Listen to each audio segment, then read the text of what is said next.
Өмір жасың ұзақ, денің сау болсын десең, осы 6 нәрсені есте сақта.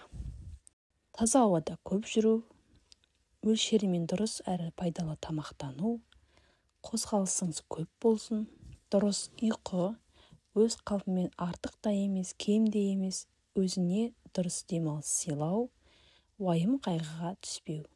Адамның бақытын ұрлайтын 3 нәрсе. Бірінші, барыңа шүкіршілік етпеу. Екінші, бүгінгі күннің қадіріне жете алмау. Үшінші, өткенге өкіну. Мына 7 жағдайда сөз қозғама. Бірінші, кедей адамның жанында дүние мүлкің туралы. Екінші, науқас адамның қасында денсаулығың туралы. Үшінші, міскіннің алдында күш қуатың туралы. Төртінші, жолы болмай жүрген кісінің алдында өз жетістігің жайлы. Бесінші, жетімнің алдында ата-анаң туралы. Алтыншы, перзентсіз жанның алдында өз балаларың туралы. Жетінші, қапастағы кісінің жанында өз бостандығың туралы. Адам өміріндегі 5 дұшпан. Бірінші, өсек. Екінші, өтірік. Үшінші, мақтаншақтық. Төртінші, еріншек. Бесінші, бекер, мал шашу. Адам өміріндегі 5 асыл. Талап, еңбек, терең ой, қанағат, рақым. Дүниедегі ең кедей адам ақшасынан басқа ештеңесі жоқ адам. Адамға деген сеніміңізді жоғалтып алмаңыз. Адамдар мұхит секілді болады. Мұхиттың бірнеше тамшысы лайланғанымен бүтін мұхиттың ластануы мүмкін емес. Әрекеттерінің нәтижесі қандай болатынын алдын ала болжай алмайсың, бірақ ештеңе істемесең де тағы да жеңілесің. Күнің босқа өтеді. Сынға ашық бол, оның керек жерін ала біл, бірақ өзіңе деген құрметсіздікке ешқашан жол берме. Ыза мен өкпе өзіңнен басқа ешкімге зиян келтірмейді. Зиян болғанда да ол сені жай ғана іштей өлтіре бастайды. Сондықтан ар жағын өзің шеш. Бірдеңе сөйлерден бұрын жақсылап ойлан. Себебі адамдар сенің аузынан шыққан сөзіңе қарап бәрін біліп отырады. Шақырған жерден қалма, шақырмаған жерге барма.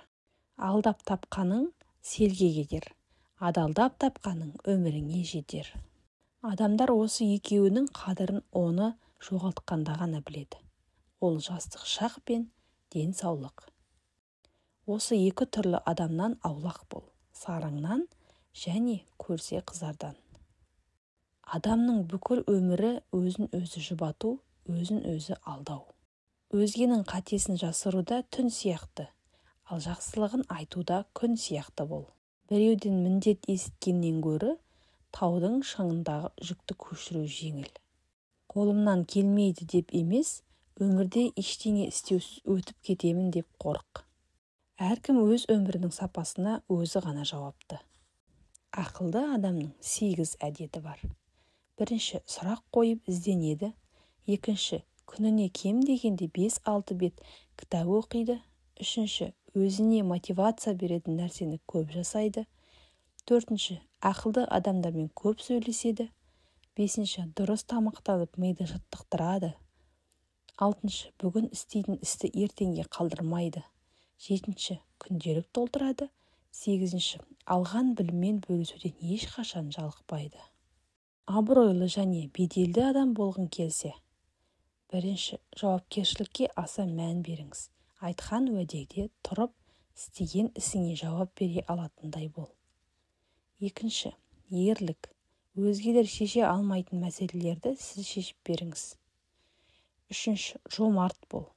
Алуды ғана емес, беруді де біліңіз. Қолыңыз ашық болсын. Төртінші, парасатты болыңыз. Сөзіңіз салмақты, дәлелді болып, көп оқыңыз. Бесінші, өз ісіңнің шебері бол. Біліктілігіңізді үнемі дамытып отырыңыз.